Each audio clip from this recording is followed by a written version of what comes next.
Selamat pagi, salam sejahtera untuk kita semua. Mudah-mudahan pagi ini kita diberkahi Tuhan dalam kondisi yang sehat, baik, dan juga mudah-mudahan kuliah umum pada pagi ini dapat memberikan inspirasi dan memberikan ilmu baru, dan untuk teman-teman sekalian yang kita tahu di mana sedang menyelesaikan banyak tugas ya mengenai desain arsitektur satu ini ya. Ya, pada kesempatan pagi ini saya akan membahas mengenai konsep dan transformasi desain ya. Di mana sebenarnya dalam konsep dan transformasi desain kemarin sudah dijelaskan oleh Pak Zaki mengenai apa itu konsep, kemudian bagaimana konsep itu ditemukan, didapatkan. Tapi dalam kesempatan kali ini mungkin saya akan memberikan contoh-contoh ya, contoh-contoh. Karena ini berkaitan, kebetulan saya sebagai salah satu dari dosen praktisi, dan juga saya hanya berbagi pengalaman dan cerita mengenai beberapa hasil belajar saya selama ini, yaitu dalam berarsitektur, yang kebetulan banyak juga mengerjakan rumah tinggal ya. Baik. Apa itu rumah tinggal? Mungkin teman-teman sudah menjabarkan esensi proyek yang sangat panjang lebar ya. Ada yang dari peraturan PUPR, kemudian ada dari definisi-definisi yang cukup banyak ya. Cuma mungkin agar kekinian ya, agar kekinian mungkin saya nemu ini nih lagu yang bagus nih, tapi saya nggak akan nyanyi di sini. Jadi ada lagunya Sal Priadi yang baru, yaitu Tak Usahakan Rumah Itu, di mana di sini menjelaskan bahwa seorang pasangan yang suami istri, istilahnya bagaimana mengkonsep secara sederhana rumahnya, di mana kalau kita lihat di lirik ini cukup relate banget dengan kondisi diskusi sebuah pasangan dalam merencanakan rumah tinggalnya ya, di mana kalau suami sih pengennya rumahnya sederhana aja gitu ya, yang penting kuat, muat, lega gitu ya. Kemudian untuk perabotan, wangi-wangian, furnitur gitu, itu diserahkan sama istri biasanya. Jadi bahkan kebanyakan rumah itu yang berperan adalah istri, karena bagaimana kita ketahui istri yang nantinya akan paling lama memakai rumah tinggalnya gitu ya. Karena mungkin suami bekerja kantor, anak-anak sekolah gitu ya. Tapi istri mungkin yang ibu rumah tangga akan lebih lama di sana. Jadi biasanya seleranya akan dititik beratkan pada seorang ibu atau istrinya ya. Gitu. Ini relate dengan istilahnya dengan diskusi, ketika diskusi dengan klien pasangan muda gitu, biasanya istri agak dominan ininya apa keinginannya dan seleranya harus diakomodasi secara detail gitu ya, kira-kira seperti itu. Ya. Iya, Pak Theo ya. Ya mungkin bisa dicari di ini Pak Theo, di Spotify ya, ini karena baru banget ini. Lagu baru banget. Tapi lagunya enak benar. Nanti silakan di YouTube atau di Spotify. Ini malah promosi Sal Priadi. Iya. Tapi oke, ini sederhana ya, berdasarkan pengalaman kami merancang rumah tinggal, kira-kira konsep rumah tinggal itu dari mana? Mungkin kemarin sudah Pak Zaki jabarkan ya, ada beberapa poin gitu ya. Ada programming, ada material, ada apa, cukup banyak. Tapi ini mungkin tips dari saya bagaimana merancang konsep rumah tinggal itu, dapatnya dari mana kira-kira ya? Saya bagi ada internal dan eksternal. Internal itu biasanya datang dari eh, pelaku atau pengguna rumah. Jadi pertama mungkin kemarin teman-teman udah menjabarkan cerita tentang keluarganya, kakeknya difabel, neneknya difabel, kemudian ayahnya bekerja, ada yang WFH, ada yang punya studio lukis, ada yang punya studio kerajinan, itu itu cerita yang sudah dibuat oleh teman-teman, itu sangat baik. Artinya kita bisa memunculkan konsep-konsep itu dari cerita tentang keluarga ya. Ada falsafah hidup, saya ingin hidup yang sederhana, tidak tidak terlalu kelihatan oleh tetangga gitu ya. Saya ingin hidupnya tertutup gitu ya. Jadi privasi saya harus dijaga gitu. Ya macam-macam ya cerita tentang keluarga. Yang pada akhirnya nanti akan membentuk bagaimana rumah itu dibangun atau dibuat gitu ya. Artinya konsepnya itu bisa muncul dari cerita tentang keluarga. Bisa jadi konsepnya berasal dari mana keluarga itu gitu. Mungkin mungkin suaminya orang Jawa, istrinya orang Sunda. Wah, gimana nih anunya? Tapi mereka pengen falsafah hidupnya menonjolkan menonjolkan apa istilahnya sisi-sisi sukunya, kedaerahannya, budayanya. Nah, gitu ya. Itu akan jadi tantangan tersendiri gimana memadukan mungkin suasana tradisional Jawa, Sunda mungkin yang ingin ingin memunculkan konsep tradisional atau ingin rumah modern tapi memunculkan tata ruang Jawa seperti itu ya. Itu bisa jadi apa ya sumber inspirasi konsep dari sebuah rumah tinggal ya. Ya, yang selanjutnya ada koleksi atau minat khusus ya. Minat khusus ini mungkin satu keluarga itu punya koleksi buku sampai ribuan gitu ya. Nah, pada akhirnya ya yang sering terjadi gitu ya punya koleksi buku yang ingin diakomodasi gitu ya, sehingga ingin punya mungkin perpustakaan mini gitu ya di dalam rumahnya yang bisa diakses oleh umum oleh anak-anak sekitar gitu ya. Seperti itu. Kebutuhan ruang. Nah, ini kebutuhan ruang atau bisa-bisa jangan-jangan ada rencana tujuan ekonomi. Hal yang teman-teman kerjakan sekarang kan ada kebutuhan ruang khusus nih ya mengenai kakek nenek yang difabel sehingga membutuhkan ruang gerak dan juga membutuhkan kamar yang mungkin lebih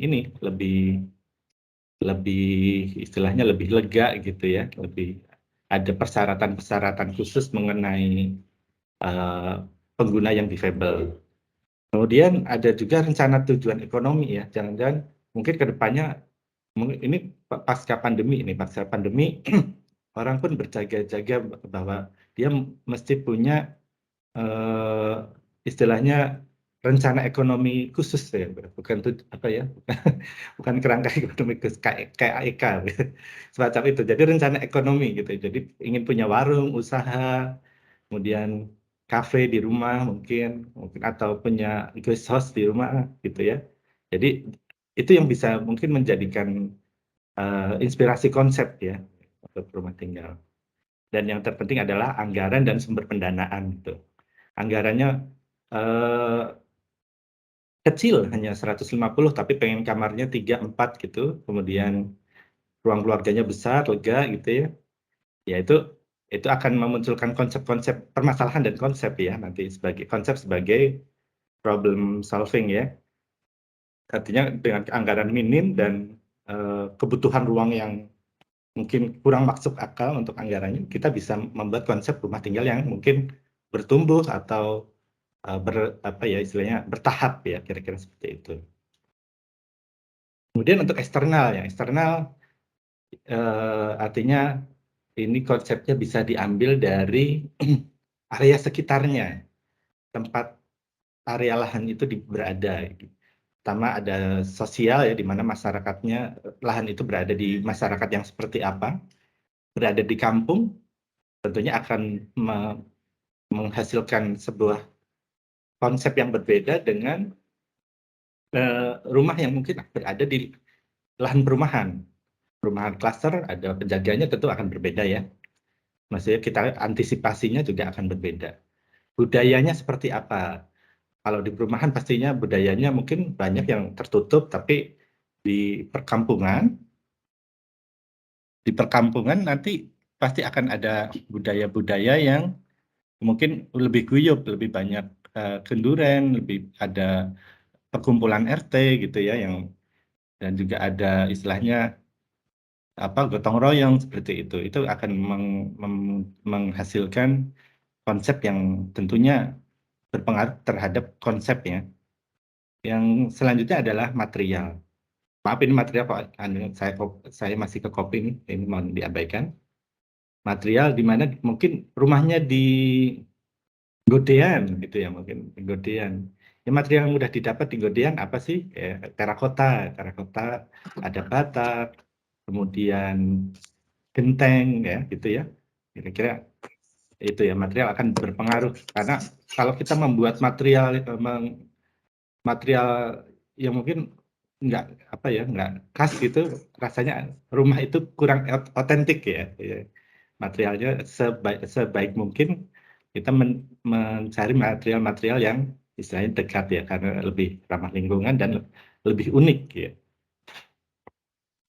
Kemudian regulasi area lahan, ada KDB, GSB, KDH, dan KLB ya, dan lain-lain.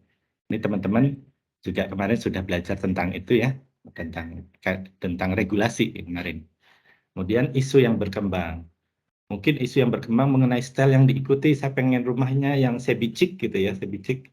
Wah itu ketika musim sebicik kemudian eh, orang-orang datang pengen didesainkan sebicik itu agak susah gitu. Kemudian ingin yang kalau masyarakat umum minimalis, yang industrialis gitu ya. Istilah-istilah yang seperti itu yang bisa masyarakat sekarang bisa lihat di Pinterest, kemudian lihat TikTok rumah idaman, lihat IG rumah idaman ya gitu ya, banyak sekali. Kemudian isu yang berkembang juga bisa berupa bencana ya, artinya ternyata area lahan itu berada di area lokasi banjir ya, nanti kita akan bahas itu, lokasi banjir, lokasi yang gempa gitu ya, yang rawan gempa, itu bisa jadi kita memberikan inspirasi terhadap konsep rumah tinggal itu seperti apa, dan juga keamanan. Keamanan mungkin eh, apa? Kalau kita mungkin ada beberapa klien-klien yang datang ke kita, ada satu yang datang, dia dulunya bekas pernah dirampok rumahnya, sehingga dalam membuat rumah barunya dia perlu tertutup, perlu keamanan, dia nggak pengen kelihatan sama orang lain gitu, sehingga dia merasa aman. Itu ada seperti itu. Jadi ada isu-isu yang berkembang terhadap area sekitar lahannya. Ya, itu ya mungkin kira-kira untuk konsep rumah tinggal yang mungkin ini pengalaman belajar saya kantor di kantor saya saat ini, sehingga mudah-mudahan bisa memberi inspirasi untuk teman-teman ya. Mungkin nanti Bapak Ibu dosen atau teman-teman bisa menambahkan internal itu apa, eksternal itu apa lagi ya, kira-kira seperti itu. Baik, ini selanjutnya adalah kita akan masuk ke contoh-contoh ya. Saya ingin menampilkan beberapa contoh ya, di mana contoh ini yang terkait dengan istilahnya proses mendesain rumah tinggal rata-rata 2 lantai ya, rata-rata 2 lantai, dan kita akan melihat masing-masing istilahnya permasalahan dan konsepnya sebagai problem solving, dan juga nanti bagaimana transformasi desainnya. Baik, yang pertama ada rumah panggung di Kelapa Gading. Mungkin teman-teman udah pede. Mungkin teman-teman udah pernah tahu apa sih di mana Kelapa Gading, yaitu mungkin ada yang dari Kelapa Gading, Jakarta Utara. Permasalahannya apa gitu ya, pasti tahu ya. Ini tim desainnya, ada Pak Yusing dari Akanoma, saya juga. Terus ya ini dibangun tahun 2003, dibangun tahun 2015, desainnya cukup panjang, diskusinya cukup panjang dari tahun 2013 gitu ya. Nah, ini dia cuy. Ya, baik. Sebelum kita mendesain, tentunya mungkin teman-teman juga ini kami melakukan hal yang sama Pak, dengan apa yang istilahnya sudah teman-teman buat ya. Artinya sebelum mendesain kita akan minta data-data yang sangat komplit, minta calon klien untuk bercerita panjang sekali mengenai karakternya, mengenai hobinya, aktivitasnya, kemudian pekerjaannya apa, falsafah hidupnya apa gitu. Jadi ini sangat runut sekali. Dari kliennya menjelaskan ayahnya ayahnya apa gitu ya, kemudian hobinya apa, kemudian aktivitas sehari-harinya apa, aktivitas akhir pekannya apa gitu dibedakan. Jadi kami bisa memahami proses istilahnya sehari-harinya mereka. Mungkin kami agak pragmatis ya, nggak tinggal di sana, gitu. Mungkin pendekatannya lebih praktis karena mungkin uh, secara jasa desain pun berbeda ya dengan mungkin aspek-aspek luar gitu. Dengan pendekatannya pendekatan pragmatis ya. Kemudian ada material yang sudah dimiliki, dan kondisi sekitar lahan. Ya, kira-kira ini runutannya seperti ini. Teman-teman kalau ternyata belum komplit, ya maaf ini kalah sama sama klien saya yang runtutannya apa rincian tentang aktivitas keluarga dan karakter keluarganya sangat komplit ya. Bahkan kami juga, wah banyak banget nih bacanya bisa 2 malam. Nggak apa-apa, tapi ini jadi membantu kita, memudahkan kita untuk mencari konsep desainnya seperti apa dari permasalahan yang disampaikan juga. Kelapa Gading identik dengan pengembang yang rumah-rumah elit, rumah-rumah kantor-kantor, mall besar di sana, kantornya Hotman Paris di sana juga. Tapi punya problem banjir gitu ya tiap tahunnya. Baru hujan sebentar banjir gitu, karena memang apa ya daerah Jakarta Utara yang dimana itu sebenarnya menjadi area transit menuju ke laut ya. Jadi bahkan kadang nggak hujan pun kalau di area Depok atau Bogor hujan bisa-bisa di sini juga ikut banjir sebenarnya gitu ya. Kelapa Gading identiknya dengan banjir. Kenapa sih kita pada akhirnya kenapa sih Kelapa Gading itu banjir? Akhirnya kita mencari tahu, melakukan ya riset kecil-kecilan, bukan riset sih sebenarnya, cari data kecil-kecilan di mana dulunya tahun 90-an Kelapa Gading ini memang sebenarnya area air rawa, air area air rawa yang dulu tahun 90-an ini ada satu bangunan ini ya. Ini nomor. Nah, ini bangunannya ini sekelilingnya adalah area air di mana kalaupun sekarang banjir itu sudah jadi kewajaran gitu. Menurut kami gitu ya, karena memang sebelumnya adalah area transit air gitu, area ruang biru itu ya, ruang untuk sebenarnya ruang air di situ yang diuruk oleh pengembang menjadi perumahan gedung-gedung tinggi gitu ya.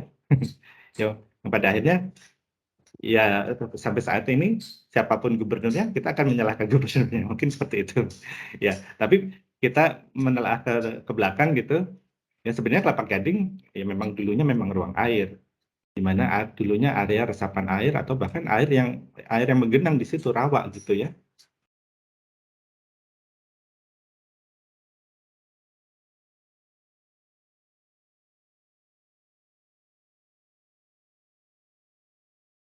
Tes, halo, masih terdengar?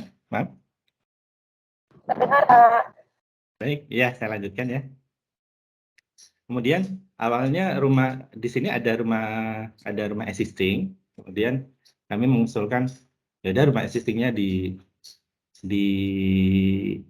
renovasi aja, kemudian ditambah panggung, kemudian ada tambahan lantai 2-nya gitu. Tapi ternyata kondisi rumah existing itu tidak bagus lagi karena sudah terendam banjir setiap tahunnya, setahun 3 kali 2 kali ya. Dan kondisi strukturnya kurang bagus lagi, artinya akhirnya kita rombak gitu. Dan kita berdiskusi dengan klien, bagaimana kliennya pun punya pemahaman terhadap lingkungan yang sangat baik ya, di mana mereka juga paham bahwa karena dulunya ini ruang untuk air, artinya rumah ini kita nggak pengen uruk, kita ingin area rumahnya dipakai untuk meresapkan air, karena kita akan merasa bersalah kalau kita menguruk dan membuat volume air membebani kawasannya. Meskipun ini skala rumah ya, artinya pemahaman terhadap lingkungannya menurut kami ini sangat baik. Akhirnya kami buat panggung setinggi 1 meter, di mana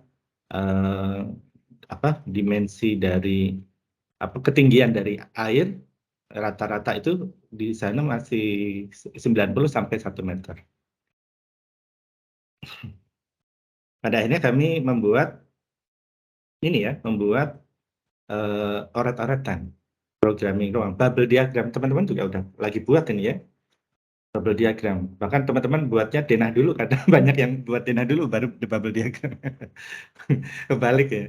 Jadi kita buat bubble diagram dulu, baru buat denah, sehingga istilahnya kita bisa diskusi dengan cepat gitu ya. Di mana ada ruang tamu di lantai 1 ini digunakan untuk area komunal ya, ruang keluarga, ruang makan, dapur, servis, dan servis di depan, sehingga ada 2 akses untuk tamu, akses untuk servis. Kemudian awalnya akan ada tangga naik ke atas, dan di atas berupa ruang belajar, kamar utama, dan kamar anak ya. Sedangkan untuk kamar mandi dan WC kita jadikan satu atas bawah, kita coba pisahkan nanti. Kita buat semacam, kalau kita lihat di atas kamar mandi selalu ada tangki air, tapi kamar mandinya kita buat berbentuk tangki airnya itu sendiri, jadi biar unik ya. Dan pemipaannya secara ME ini akan lebih efektif ya, efisien, sehingga tidak perlu melebar kemana-mana ke ruang-ruang ini, sehingga maintenance-nya akan lebih mudah. Dan akhirnya jadi denah ya. Jadinya ada tangga, akhirnya kepikiran ya udah si kliennya memiliki juga istilahnya kesadaran tentang aksesibilitas yang sangat baik, dimana dia pengen akhirnya diganti dengan ramp menuju ke lantai 2. Dimana juga ini denah yang masih lama, terbangunnya di sini juga ada tambahan ramp ya di depan dan belakang. Sehingga di lantai 1 ada ruang keluarga, ada ruang makan, dapur, ruang setrika, dan juga kamar asisten ya. Kemudian di lantai 2 digunakan untuk kamar utama, kamar anak, dan ruang keluarga untuk belajar, untuk ruang kerja gitu ya, dan juga ada void. Sehingga ketika ada tamu datang, ini bisa mengintip dari atas. Dan ada tambahan mezanin di atas kamar anak yang fungsinya sebagai ruang cadangan atau gudang bisa. Ruang cadangan itu digunakan ketika mungkin sewaktu-waktu banjirnya itu melebihi dari 100 cm. Sehingga area lantai 1 tidak bisa digunakan, kemudian mezanin ini bisa digunakan sebagai yang sangat kompak ya, yang kompak. Dari sini, ya ini tangki airnya yang berupa kamar mandi ya, kamar mandi. Kita buat istilahnya menerus dari lantai 1 ke lantai 2. Dan di lantai 1 di sini ada ruang keluarga, masuk, ruang makan, dapur, dan kamar asisten, ruang setrika, ada rem menuju ke lantai 2. Kemudian di lantai, kita menjabarkan di lantai 2 ada balkon ya, tambahan balkon, sehingga mungkin dalam proses, misal kalau kita lihat di berita-berita, proses penyelamatan mungkin evakuasi banjirnya akan mudah gitu ya, sehingga kliennya ketika mungkin banjirnya tingginya lebih dari tadi 1 meter, akan mudah untuk proses evakuasi dengan melalui balkon ini. Dan kamar mandi juga ada di lantai 2. Kemudian kita atapi ya, di sini ada mezanin. Atapnya menyesuaikan, fungsional sekali ya, artinya di sini akan ada mezanin yang berfungsi sebagai ruang ini ya, ruang evakuasi, ruang tambahan, ruang darurat. Ya karena ini rumahnya ternyata menghadap ke barat. Dan kita ketahui bersama bahwa hadap barat ini itu agak panas ya ke dalam ruangan, sehingga kami menempatkan beberapa tambahan, bukan secondary skin tapi tambahan dinding. Pertama ini bisa difungsikan untuk ini kamar mandi, sehingga untuk kamar mandi masih aman.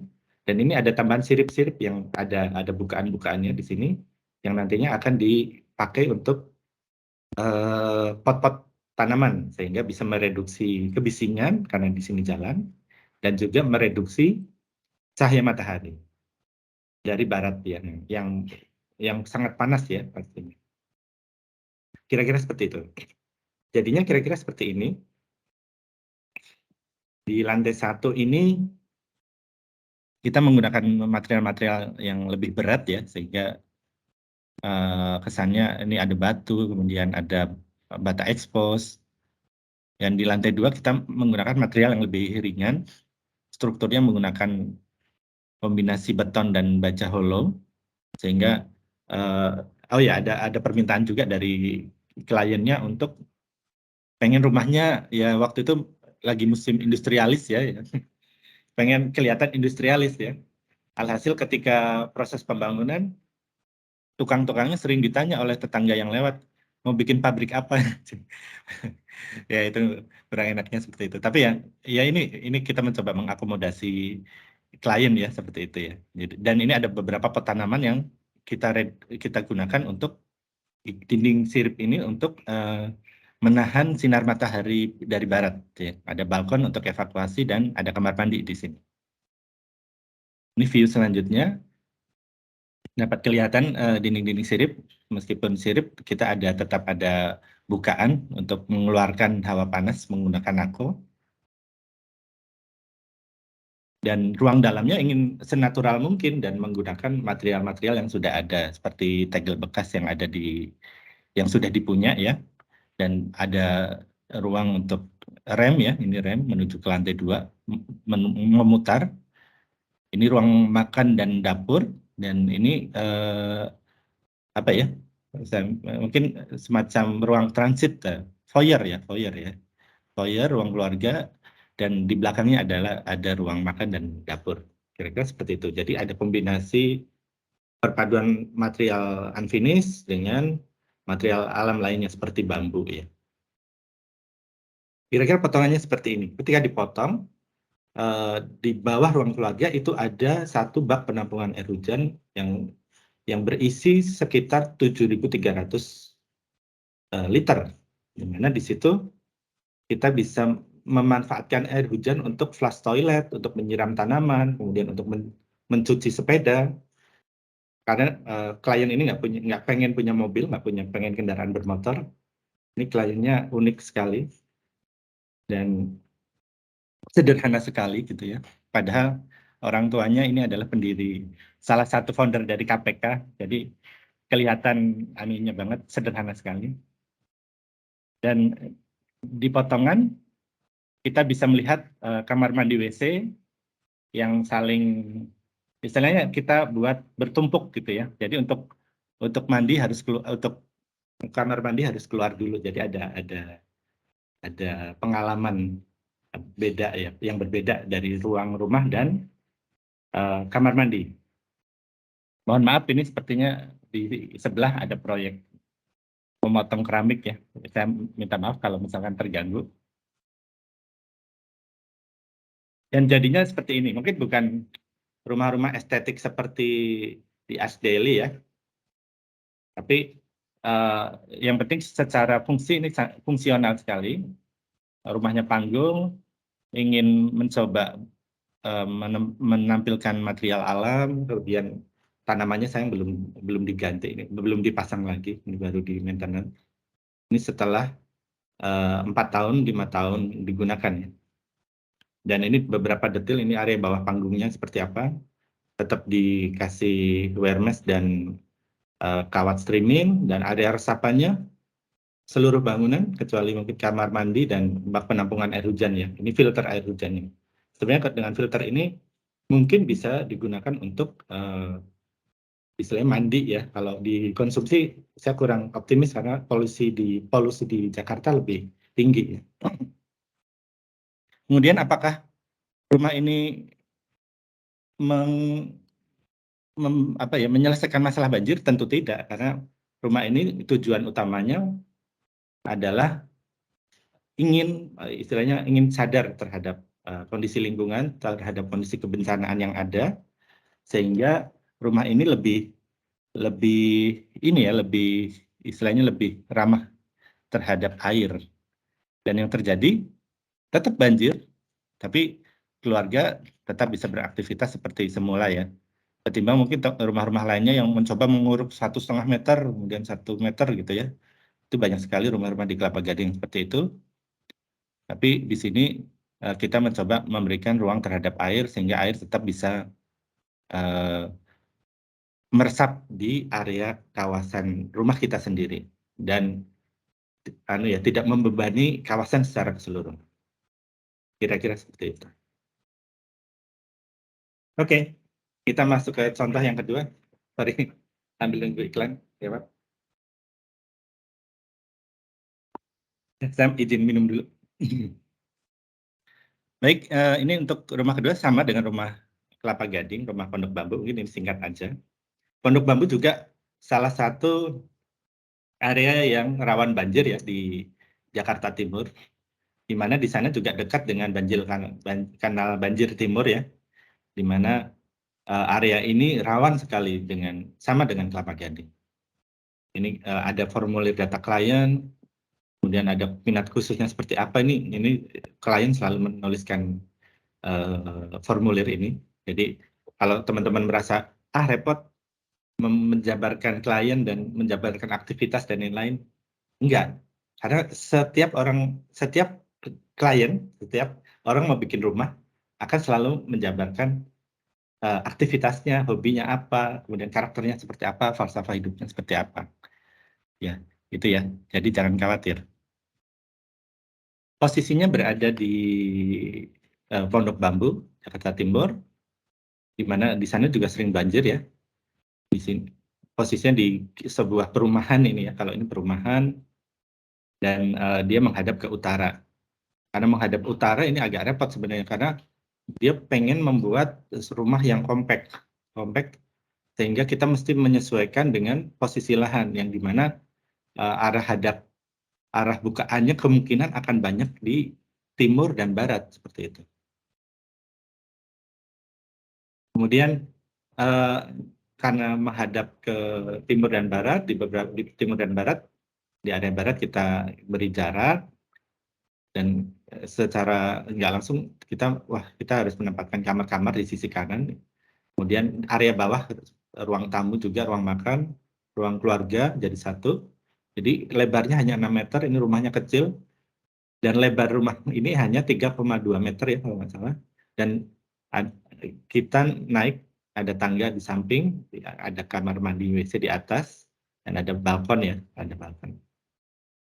Di area timur, ini kita tempatkan untuk area-area yang istilahnya bisa menjadi barrier gitu ya.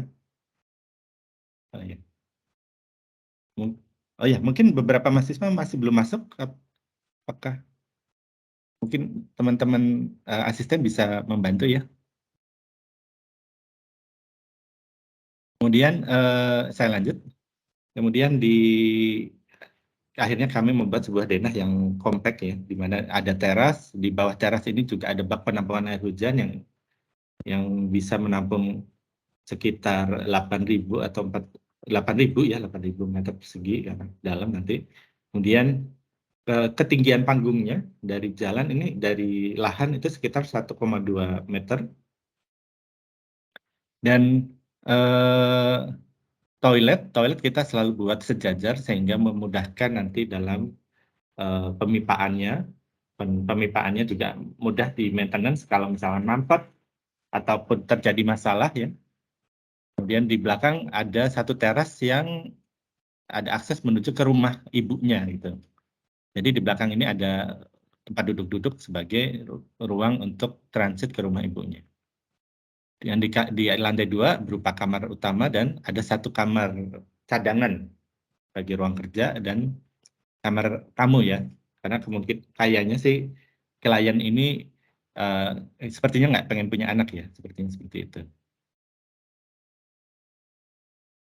Baik, kita langsung ke transformasi desainnya, di mana di lantai 1 kita gunakan sebagai teras, ruang keluarga, ruang makan, kemudian di sini ada dapur, dan ini ada ruang servis. Dan di lantai 2 ini ada tangga menuju ke lantai 2, ada kamar mandi sebagai ruang servis, dan yang biru ini adalah ruang untuk kamar ya. Jadi kamar-kamar yang private berada di atas. Kemudian kita naikkan ya, karena dia panggung, banjir juga, dan juga kira-kira kita beri atap. Hanya saja atapnya kalau gini kan udah biasa ya, udah biasa. Akhirnya kita mencoba memotong separuh dari atap itu kemudian merotet. Yang pada akhirnya membuat atapnya menjadi seperti ini. Tujuannya adalah memberikan distribusi cahaya dari belakang atap ini, sehingga cahaya dan lubang udara di atas ini memberikan pencahayaan alami dari sini lebih merata ke dalam ruangan, dan juga panas atau kelembaban panas itu bisa keluar menuju ke atas, karena panas itu keluarnya ke atas ya, gitu ya. Sedangkan udara masuk, yang udara dingin itu biasanya datangnya dari bawah dan mendorong udara panas ke atas. Kira-kira seperti ini ya. Jadi ada bukaan-bukaan di atas yang nantinya akan mendorong udara dingin menuju, udara dingin itu mendorong udara panas ke atas gitu, sehingga anginnya nanti udaranya diharapkan mengalir sehingga tidak memerlukan AC lagi ya. Dan dengan panggung kita tentunya bisa meresapkan air lebih optimal, menjaga kelembaban udara dari dalam tanah, karena musuh terbesar tropis adalah kelembaban sebenarnya. Karena dengan kelembabannya tinggi, rasanya sumuk ya, sumuk ngelekep gitu seperti itu, dan juga aman dari banjir. Kira-kira bentuknya seperti ini ya, ini kekinian ya, agak kekinian. Kalau ditanya kekinian itu seperti apa? Ada lengkungnya, ada kayak kafe-kafe. Ya, tapi kita mencoba itu ya, mencoba agak kekinian, retrofit lah istilahnya seperti itu. Dan ketika hujan, ya, masih tetap aman ya. Ya, untuk dinding yang menghadap barat, akhirnya kita tambahi satu layer lagi, di mana di dalam area kamar ini kita tambahkan ini satu dinding GRC plus glass wool gitu ya, sehingga panasnya bisa diredam di area dinding ini ya. Mohon maaf, ini ternyata ada kerjaan keramik. Dan bentuknya kira-kira seperti ini, rumah 2 lantai, tapi mungil ya, kompak dan mungil. Ya, ini kira-kira seperti ini. Dan dapat kita lihat di sini ada semacam boven, di mana bisa mengeluarkan udara panas, memberikan cahaya alami dari selatan, cahaya matahari dari selatan yang mungkin tidak terlalu panas ke dalam ruangan. Kemudian ada beberapa bukaan-bukaan di bawah ini untuk memasukkan udara dingin. Interiornya kira-kira seperti ini, ada taman dalamnya, ada tangga, dan ada ruang serbaguna, ini ruang keluarga yang lesehan. Di bawahnya bisa digunakan untuk storage, menyimpan kasur, menyimpan barang-barang gitu ya. Dan ruang makan yang meja makannya bisa dilipat, sehingga ketika nggak dipakai, meja bisa dilipat, kursi bisa dimasukkan ke dalam lemari, kira-kira seperti itu. Dan ini dapurnya. Untuk kamar tidur kira-kira seperti ini, ada lemari built-in. Di kamar tidur utama ada void, dia bisa melihat ke bawah, sehingga udara pun bisa naik menuju ke distribusi udara alami, bisa naik menuju ke lantai 2 juga ya. Ini proses pembangunannya saat ini sudah naik ke atap dan pengerjaan dinding batu bata di lantai 1. Kira-kira seperti itu ya. Oh ya, ini bisa kita lihat saking rawan banjirnya, digali 50 cm aja sudah keluar air yang sangat bening. Ini mungkin dampak dari kanal banjir timur ya di sebelahnya gitu ya. Sehingga area ini sebenarnya juga area ruang air, jangan-jangan seperti itu ya kira-kira. Oke, ini untuk transformasi ya. Ini salah satu contoh transformasi yang mungkin bisa teman-teman sekalian cermati, yaitu satu rumah di Bukit Cinere. Kami menyebutnya rumah daun pisang nih. Ya. Jadi kliennya ini suami istri muda gitu, suaminya sutradara, kemudian istrinya ibu rumah tangga saat ini, dan anaknya satu gitu. Suaminya sutradara mungkin teman-teman masih ingat apa tetangga masa gitu ya, tetangga kok gitu ya, di net dulu ya, dan beberapa sinetron-sinetron, juga film-film yang saat ini saya lupa apa nama filmnya. Tapi suaminya sutradara, dia pengen rumah yang agak beda gitu ya, agak mungkin memberi inspirasi buat dia gitu, yang mungkin nggak kotak-kotak banget gitu. Ya, kira-kira seperti itu. Rumahnya berada di Jalan Bukit Cinere. Di sini ke kanan itu arah Gandul ya, tempat Sidul dan Manda nongkrong ngetem gitu ya. Di sini Bukit Cinere, di mana secara lingkungan sebenarnya masih asri ya daerah situ. Perbatasan Jakarta Jakarta Selatan dengan Tangerang, dengan Depok gitu ya. Dan kondisi lahannya, jalannya sempit ya, jadi harus masuk dan jalannya sempit. Di mana nanti itu jadi jawaban terhadap mungkin akses kendaraan masuk nanti.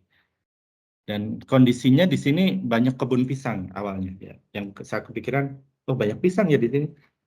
Rumahnya pakai daun pisang aja.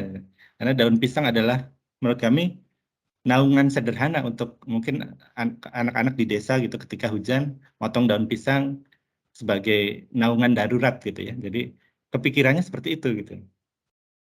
Ya, gimana sih kita membentuk bentuk rumah ini menjadi rumah daun pisang ya. Ya, baik kita jelaskan. Nah, ini ketika rumahnya jadi, area depannya sempit gitu ya. Jalannya cuma 2 meter 2,5 ya. Ya, baik. Ini transformasi desainnya kira-kira seperti ini. Lahannya dengan jalan yang sempit, di mana kita menempatkan blok pen ya, ini tugas teman-teman nanti, menempatkan blok pen di area ini ya, ini untuk rumah tinggal, ini untuk studio dari suaminya, di mana mungkin suaminya akan mengundang tim editingnya, kemudian akan menonton film-film kesukaannya gitu ya. Kemudian untuk mencari referensi film gitu, dia menempatkan dipisah dari rumah tinggalnya. Tapi untuk manuver mobil untuk masuk tentunya akan akan sulit ya dengan seperti itu. Kita mencoba merotet masa bangunannya sehingga akses di depan ini jadi lebih lega ya. Tapi sekalian kita membuat bangunan yang oke lah segitiga aja lah. Segitiga aja sehingga mungkin masa bangunannya secara denah agak dekonstruktif ya. Tapi ya dekonstruktifnya nggak terlalu banget gitu. Sehingga di situ karena kita tetap pengen bukaan menghadap utara, selatan gitu. Nah, area-area yang menghadap utara tetap kita berikan tambahan jendela ya, sehingga mungkin menghindari panas yang berlebih ke dalam karena di sini menghadap ke timur ya. Timur sebenarnya arah hadap yang cahaya mataharinya enak di pagi hari, tapi di jam 10, jam 11, jam 12 itu panas ya. Dan akhirnya dari studi masa bangunan ini kita kasih atap yang secara nggak sengaja, mirip daun pisang ya ini ya. Ini relate banget dengan kondisi sebelumnya.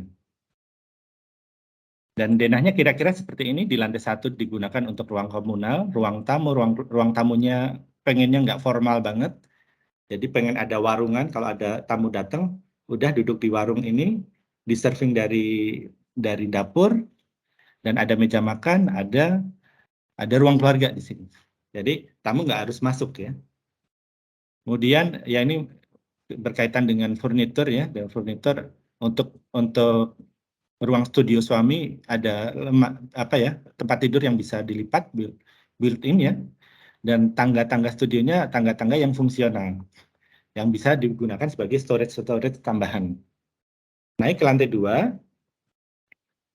Naik di lantai 2 ini kita bisa melihat area-area yang menghadap ke barat, di mana area hadap barat akhirnya kita batasi dengan ruang-ruang yang memiliki istilahnya memiliki sifat basah gitu ya, dan sifat yang servis sebenarnya, bukan servis sebenarnya, yang jarang ditempati, jarang ditinggali, yaitu untuk kamar mandi, sehingga kamar mandi ini bisa menjadi peredam dari cahaya matahari barat yang panas yang masuk ke dalam ruangan. Dan di lantai 2 ini digunakan untuk kamar tidur utama, ada balkon, dan kamar anak ya, kamar anak. Sebenarnya anaknya satu, ini masih lemarinya masih belum dibangun ya. Jadi, tapi ini lemari bisa jadi alternatif ketika mungkin besoknya ingin nambah kamar, nambah anak gitu ya. Gitu istilahnya, maaf ya, nambah anak gitu. Misalnya ada program anak lagi, dia bisa cukup menyekatnya dengan lemari nanti.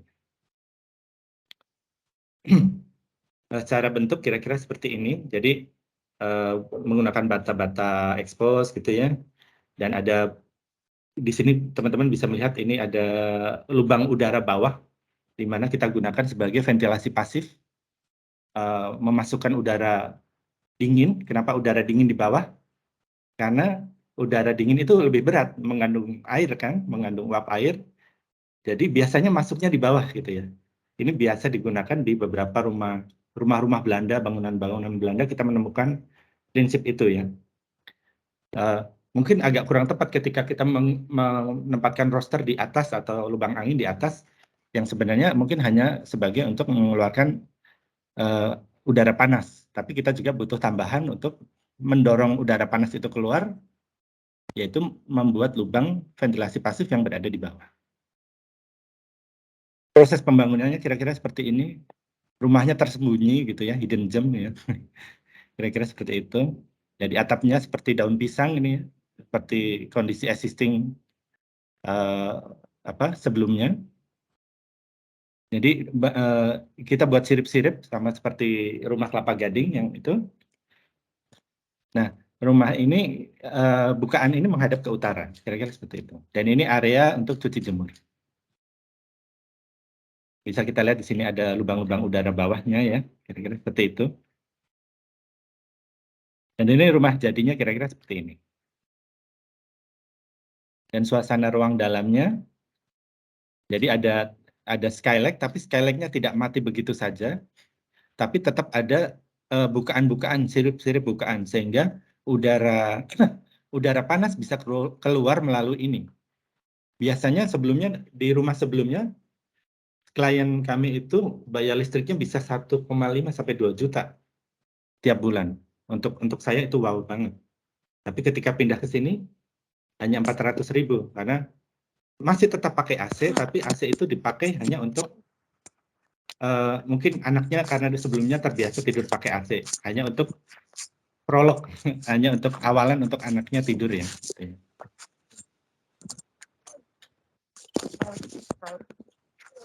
Baik, ini satu contoh lagi, ada rumah di Pontianak.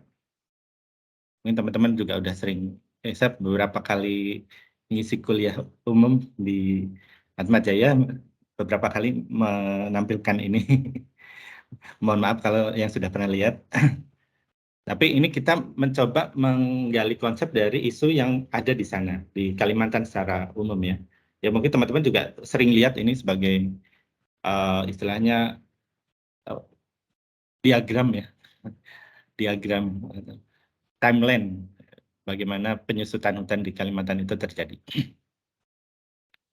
Kliennya kebetulan wirausaha, dia punya kayu-kayu ulin yang cukup melimpah banyak gitu ya, dan dia tinggal di perumahan.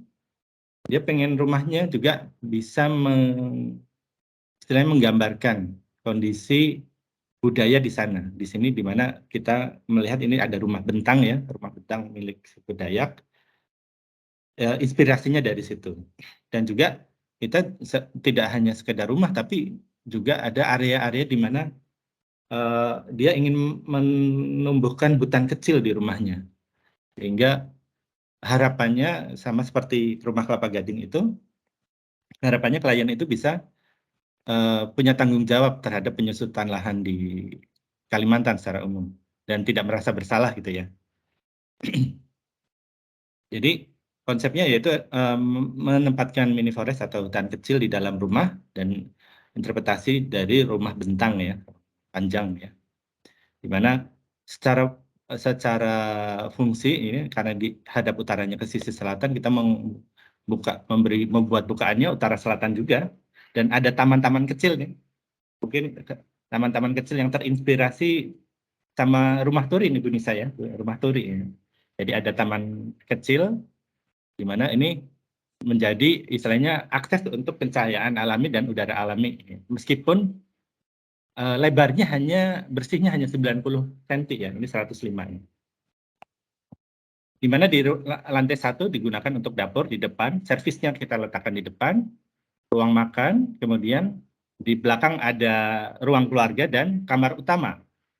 Dari ruang keluarga, peletakan tangganya teman-teman, kemarin banyak teman-teman yang meletakkan tangganya di belakang banget, di depan banget, mungkin peletakan tangganya bisa, istilahnya bisa menengahi antara ruang yang di depan dan ruang yang di belakang, sehingga akses menuju di lantai 2 menuju ruang depan dan ruang belakang itu jadi lebih merata, lebih mudah. Ruang tamunya dan ruang kerja ada di sisi sebelah kiri, sehingga privasi rumah yang berada di kanan ini lebih terjaga ya. Di kanan ada 3 kamar anak dan kamar tamu ya, dan 1 kamar tamu, dan ada koridor semi terbuka menuju ke kamar yang kayak kos-kosan ini sebenarnya. Tapi sama seperti rumah bentang ya, jadi ada koridor memanjang. Dan kira-kira seperti ini.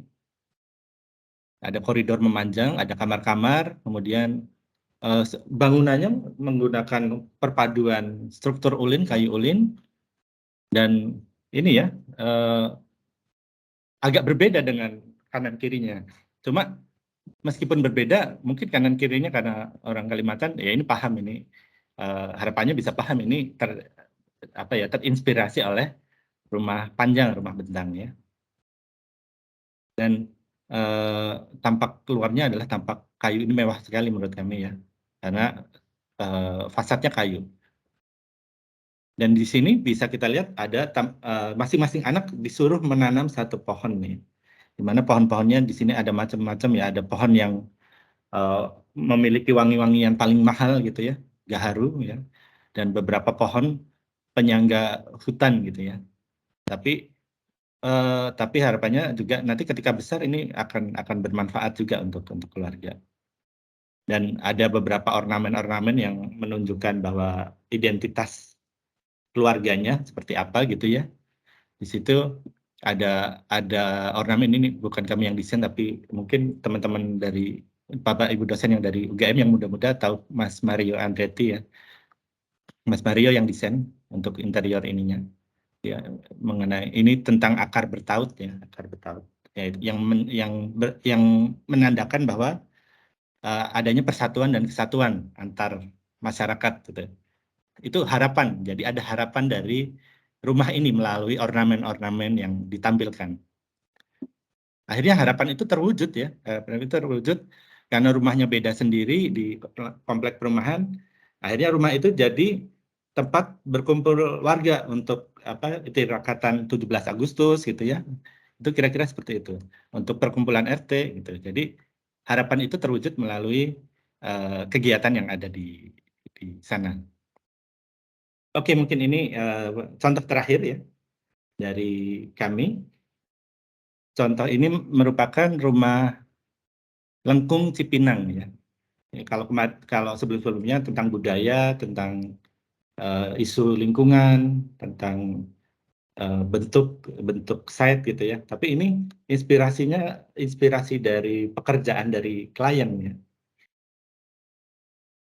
Jadi kami ada klien suami istri dokter ya, suaminya dokter THT, istrinya dokter THT, suaminya anestesi. Di mana ingin rumah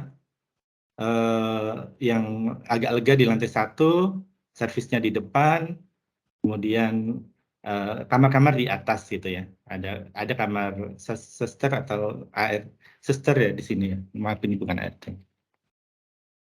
Kami mencoba membuat bubble diagram lagi-lagi ya. Jadi memang bubble diagram gini, jangan takut terpisah-pisah, dideketin aja gitu. Jadi ketika memplotting ke dalam set, kita membuat sebuah bubble diagram, di mana ini menjelaskan bahwa di area lantai 1 merupakan ruang-ruang yang komunal yang bisa digunakan untuk keluarga, makan, untuk keluarga besar gitu. Sedangkan untuk area lantai 2, ruang-ruang yang private.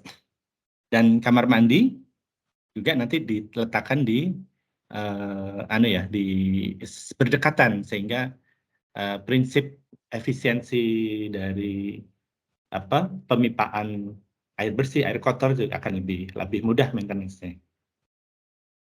Kami membuat seperti ini gitu. Tapi membuat bubble diagram seperti ini, tapi sambil kepikiran pekerjaan kliennya dokter ya, yang berhubungan dengan anggota badan. Kami berpikir anggota badan ini nggak punya sudut ya, artinya semuanya adalah curve ya, curve yang sangat sangat bagus ya, karena ciptaan Tuhan yang sangat bagus, badan kita nggak punya sudut gitu. Jangan-jangan kita kepikiran apa kita pertahankan aja nih lengkungan-lengkungan dari bubble diagram ini ya. Ya itu saya kepikirannya seperti itu ya. Ini oke, kita coba membuat satu bentukan lengkungan sehingga ada tantangan mengenai teman-teman, mengenai dimensi ruangan yang agak susah. Dimensi ruangan yang agak susah, kemudian penataan furnitur yang gimana kalau rumahnya lengkung, furniturnya gimana, pasti pertanyaan seperti itu gitu ya. Ya ini jadi tantangan, mungkin jangan-jangan bisa menginspirasi teman-teman untuk nggak bikin bangunan yang kotak-kotak gitu aja ya. Saya berharap banget sih. Gitu. Dan oke, ini jadi inspirasinya anggota badan ya, bagian tubuh kita ya, anestesi, THT mungkin saya nggak ngerti dalam tenggorokan, kemudian hidung gitu. Tangan, lutut gitu itu bagian-bagian yang fleksibel, yang curve, yang tidak bersudut ya, misalnya gitu. Kita coba buat sketsanya, transformasi desainnya. Kalau ini transformasi desainnya agak susah ya kalau kita buat di SketchUp langsung. Jadi kita harus kembali ke sketsa ini, ke lab, ke sketsa tangan ya. Dimana untuk dari tantangan-tantangan itu ternyata kita ketemu bahwa nggak memungkinkan kalau kita membuat ketemu ruangan yang sudut, di mana kita bisa menghasilkan sudut-sudut mati yang mungkin maintenance-nya agak susah, yang nangkep debu dan lain-lain. Tetap harus ada satu bidang yang lurus, sehingga untuk peletakan furnitur, untuk sekat, untuk ruangan jadi nggak menghasilkan sudut-sudut yang agak mati seperti ini. Dan area lengkung ini bisa dimanfaatkan untuk tambahan storage ya. Jadi tinggal bikin seperti meja beton gitu, di bawahnya digunakan untuk rak-rak gitu di bagian ininya. Dan kita nanti misalkan kamar, kita tinggal menempatkan tempat tidur saja di sini, di area yang lurusnya. Bentukan-bentukannya seperti ini ya. Jadi sketsa gagasan tetap kita simpan, kita sebagai dokumentasi, dan juga ini menjelaskan bagaimana proses desainnya. Mungkin nggak sedetail yang karena ini lebih bangunannya lebih organik dan puitis ya. Dan di bagian lengkung itu gimana kita flow lengkungnya juga mengalir gitu, sehingga di ujung bagian belakang bisa kita manfaatkan sebagai tandon air ya, kira-kira seperti itu. Denahnya kira-kira seperti ini, wah ini seperti apa ya? Seperti ginjal, seperti tenggorokan gitu. Ya kira-kira seperti ini, organik ya. Jadi di depan ada satu kamar, ini mungkin udah nggak dipakai suster, asisten sekarang. Ada untuk servis di depan, ada akses masuk, ada dapur dan ruang teras yang terbuka ini, karena mungkin akan menerima tamu ruang hanya untuk orang-orang dekat saja ya. Kalau orang dekat mungkin langsung ke dapur, meja makan, itu akan lebih enak gitu ya. Dan ada ruang keluarga di masa bangunan belakang. Kemudian tangganya naik melingkar ke belakang. Karena ini pasangan masih muda ya. Jadi kami optimis akan di lantai 2. Di lantai 2 ada kamar tamu, kamar anak 1, dan ada kamar utama, di mana antar masa bangunan kamar anak dan kamar utama kita sisipkan satu kamar mandi. Ya. Dan ini kamar mandinya juga lengkung-lengkung. Lagi pertanyaannya gimana nih naruh ininya klosetnya? Ya udah ditaruh aja, ya, nggak masalah. Dan rak-rak bukunya memang harus custom ya untuk kamar utama. Yang untuk saat ini kita ganti pakai ini ya, kita pakai kaca ya, kaca. Partisinya tetap lurus sehingga memudahkan ini ya pembagian ruang dan peletakan dari headbed ya. Kira-kira seperti ini, ada balkon di depan. Dan ada tambahan mezanin dari kita memanfaatkan area di atas kamar anak, ada mezanin, sehingga mezanin ini bisa menjadi tambahan untuk kegiatan anak yang misalkan belajar ataupun bermain di atas mezanin ini. Dan ada tambahan untuk tadi flow-nya lengkung ini kita mencoba mengikuti alur lengkungannya ya. Kemudian di atas ini kita tempatkan tangki air ya. Dan bentuknya kira-kira seperti ini. Ya, jadi sangat organik ya. Jadi nggak biasa gitu. Dan agak menyulitkan kontraktor dan struktur. Tapi nggak apa-apa, ini yang penting secara logika struktur ya, kita bisa paham. Jadi lengkungannya kelihatan ada 2 masa untuk servis, ruang keluarga, kamar anak, dan ini kamar utama. Di tengah-tengahnya ada kamar mandi. Bentukannya agak sulit ya, agak sulit dibuat modeling sebenarnya, tapi kita pakai tim yang cukup mahir modelingnya sehingga membuat bentukan ini dalam modeling bisa diterjemahkan ya dengan baik ya. Kira-kira seperti ini bukaan-bukaannya. Ruang dalamnya seperti ini, jadi kanan kiri tidak menempel, kita sisakan untuk taman, sehingga suasana untuk beberapa area yang terbuka tetap ini ya, tetap ada taman di dalam ruang gitu ya. Kemudian di lantai 2 ini koridor, ini masuk ke kamar anak, ini kamar tamu, dan ini kamar anak ya, dan ini kamar utama ada balkonnya ya, kira-kira seperti ini. Dan strukturnya kira-kira seperti ini. Kita harus pakai tim kita harus memodeling dulu, baru nanti dihitung sama orang strukturnya. Sampai akhirnya orang arsiteknya senang-senang aja, orang strukturnya yang pusing. Biarin, nggak apa-apa. Yang penting strukturnya aman. Dalam proses pembangunannya kira-kira seperti ini. Ya, jadi untuk beberapa area lengkung di atas kita menggunakan bata ringan sehingga mudah dipotong, pemasangannya lebih cepat ketimbang mungkin batu bata ya.